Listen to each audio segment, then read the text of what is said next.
If you've been interested in getting into hiking and possibly even backpacking, but you're not sure where to start with regards to finding trails nearby to hike on and how to navigate when you're on those trails, then you may have come across an app called Alltrails. So in this video, I'm going to be giving you a high-level breakdown, basically a quick start guide to using the Alltrails app. Now there are two versions of Alltrail. There's Alltrails Plus, which is a paid subscription, and there's a free version.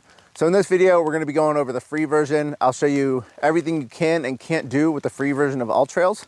And then I'll give you some of the things that I think are the most important things that you need to consider if you're going to be using the Alltrails free version for a navigation tool in the backcountry.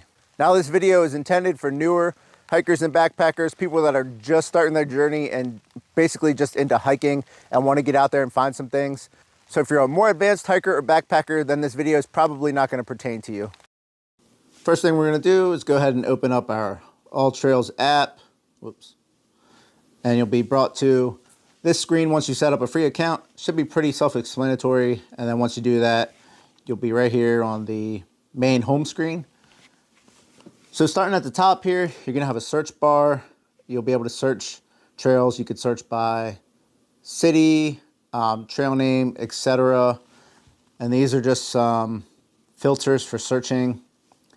As you scroll down through, you'll see different categories. So top trails nearby you, best views nearby, weekend worthy, best waterfalls, etc.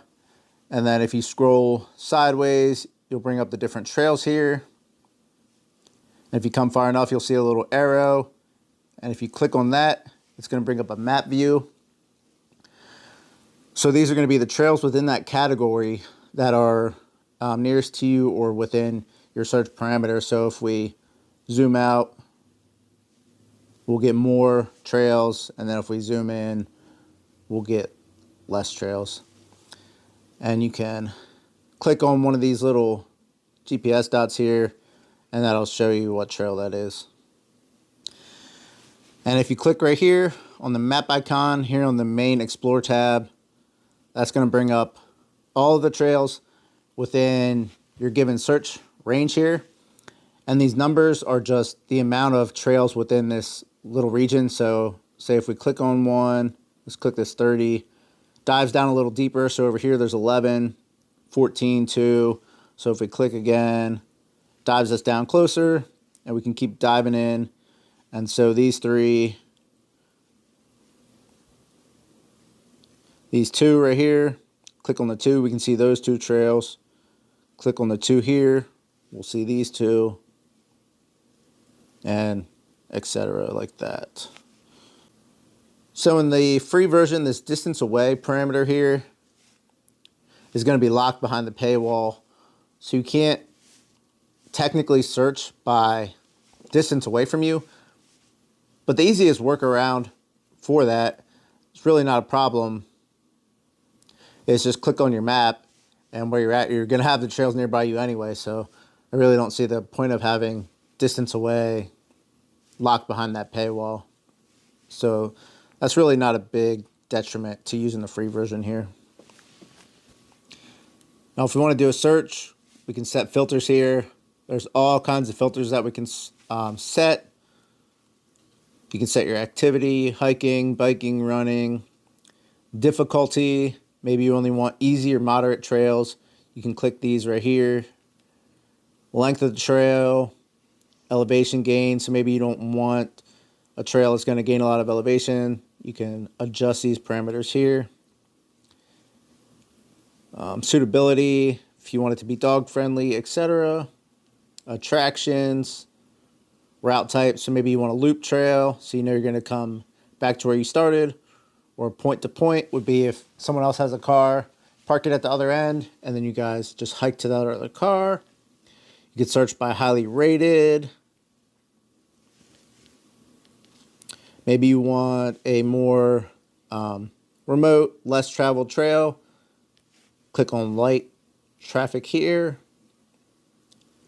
And then completion. So basically there's all kinds of filters that you can use when you're searching for trails. And you can play around with those as you need be. So if we're out and about, we're searching. Let's see here, see if we can find something. looking for a trail that we think we want to do. Let's say we want to do this one. If we click on it, it's going to bring us up to this page where you can get directions to the trailhead. Navigate is where you're going to click when you want to start doing the trail. Okay, it's going to give you some basic information.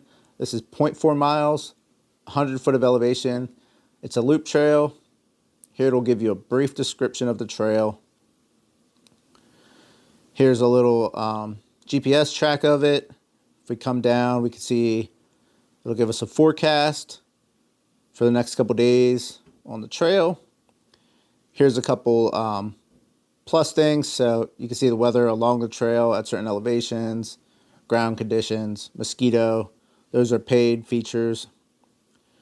All right, now if you come down further, here's some important information. You're going to have reviews. You can see that it has a 4.1 star rating for this particular trail. And if we come down, we can read everyone's reviews. And this is a great way to gain intel and information about a trail that you're considering hiking. So there's everyone's reviews and what they have to say about the particular trail. Here we can see all the photos that have been posted for this trail, which again, this is another good way to get information about a trail that you're considering hiking. And then over here, activities. This will be everyone's recorded GPS tracks while they were doing this. And as you can see, they're not all the same. People don't stick to the exact trail all the time. So you can see there's a lot of variation within the GPS tracks here. One more thing here. Let me see.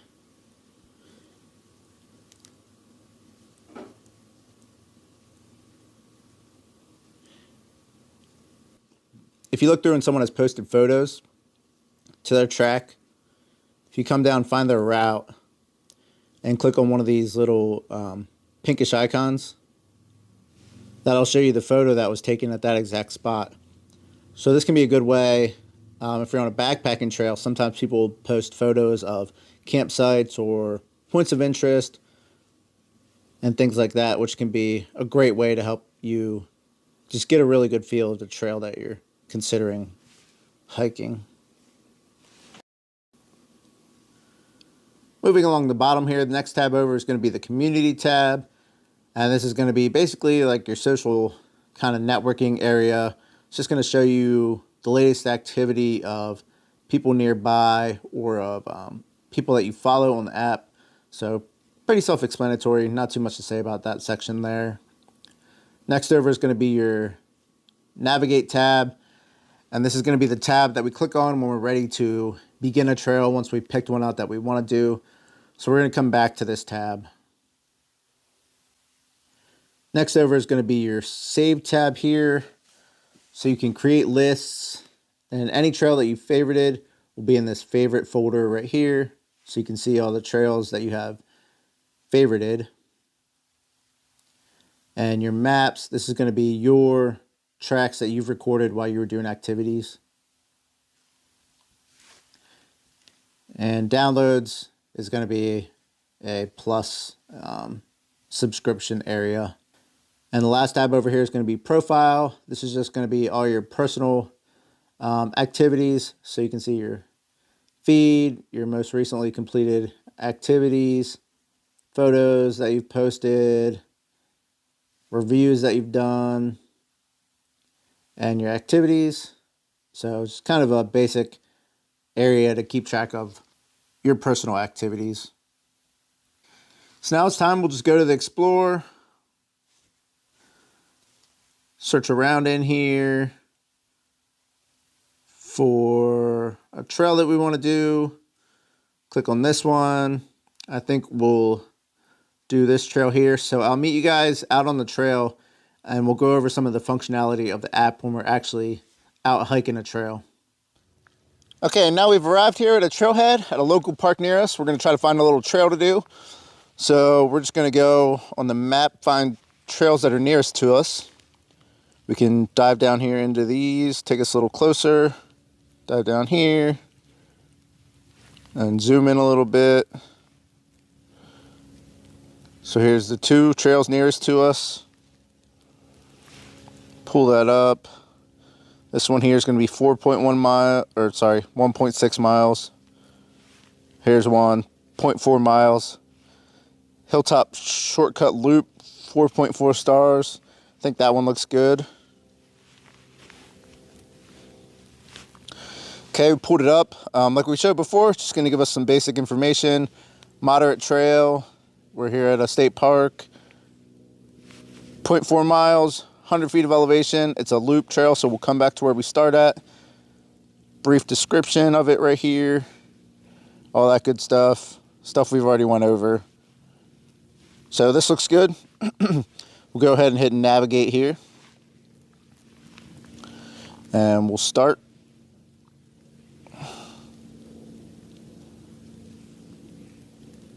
Okay, now we're navigating. You can see our little trail here, little loop, center ourselves. And we'll go ahead and start following this trail. Looks like it just goes down here.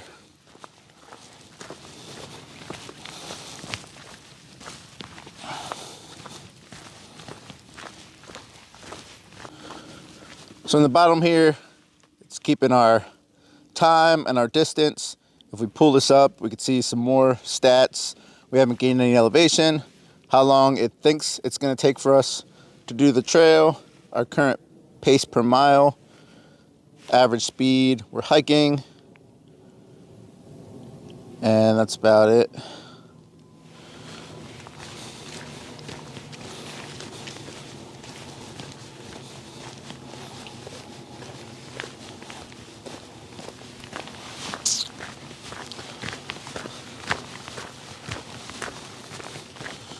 Zoom in here a little bit if we want. Center it. If you want to see a little closer, we'll just zoom it in here.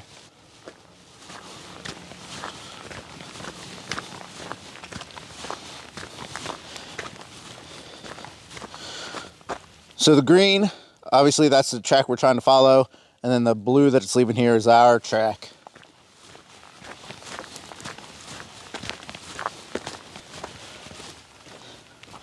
All right, don't mind this little mix up here. I had to go back because I wanted to show you guys about closing out the app, just turning off the screen on your phone. Obviously, I forgot that would end my screen record. So I just went back a little ways, and we're gonna just do this little section again. So our track's gonna look a little weird at the end, but you still get the point. But what I was saying is you don't want to constantly have your screen up like this, staring at it the whole time while you're hiking down the trail. So you want to look for things like blazes, signs, anything else that can give you ideas of where you're at and where you want to go. Because if you keep your screen up like this the whole time you're hiking, then you're going to drain your battery down fairly quickly. So trail sign.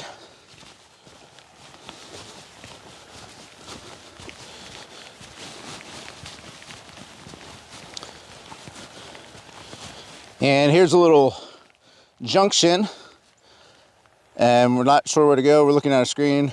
We definitely want to head up that way. And if that's a little confusing, we can go in here, click on add waypoint, title, say junction, turn left. Save that, and that could be a reference for us if we hike this trail again, or someone else that maybe comes through here. And then we can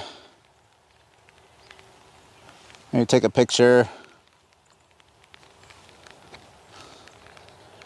that we can put back in Alltrails then at the end. I think that's one thing I'm not quite positive on here. Okay. Recenter.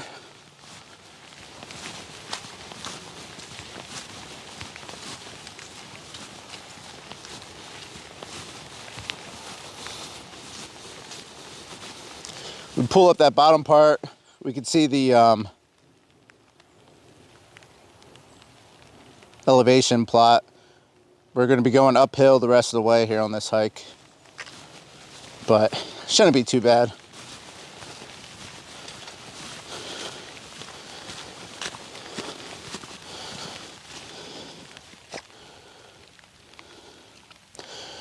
Just following the trail. Like I said, if you get off a little ways, don't worry about it most times.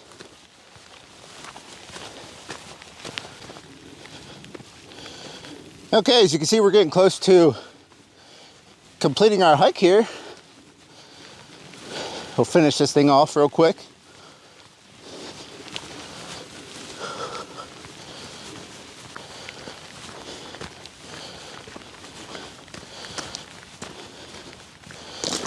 All right, and there it is. You can see we're right back, right around where we started.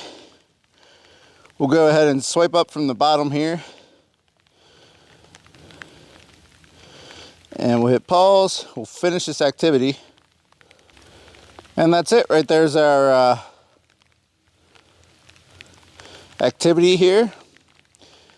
Half a mile with the my little mistakes there. 108 feet of elevation gain. Took me 12 minutes. Average pace 24 minutes a mile. 105 calories. And there's my track. And that's it right there. So do I recommend Alltrails free version for beginner hikers as a tool to get out there, find trails, and navigate on trails? I absolutely do recommend this app. I think it's a great way to find nearby trails close to you so that you can start getting out there and exploring the wilds. Now, the biggest drawback of the free version is that when you're hiking, you're gonna have to make sure that you stay within cell phone service. If you lose cell phone service, then you're gonna lose the functionality of the GPS and you're not gonna be able to follow the track anymore, which could be definitely a problem while you're out there. So if you're gonna use only the free version of this app, I recommend that you stay to trails that you know are more nearby to civilization so that you're gonna be able to stay on that cell phone service. And if you are venturing out a little bit further and you still wanna use the free version of the app, I recommend always having more than one way of navigating. So say you're using the app on your phone, then maybe you have a paper map or a backup handheld GPS or an GPS watch or something like that. Obviously, if you're just out at your local park, I know you're not gonna have a paper map, but if you're heading out into bigger, maybe state forests, definitely take a paper map. Always have at least 2 ways of navigating is gonna be your best bet to not get yourself into any trouble out there. Now be on the lookout. I will be having a full review of the paid version of Alltrails, Alltrails Plus. I'm gonna be getting that, using it, testing it out, and I'll give a video of everything that you get from the Plus version on top of the free version, and I'll give you my opinion on if I think it's worth it or if I think there's better ways that you can navigate out on the trail.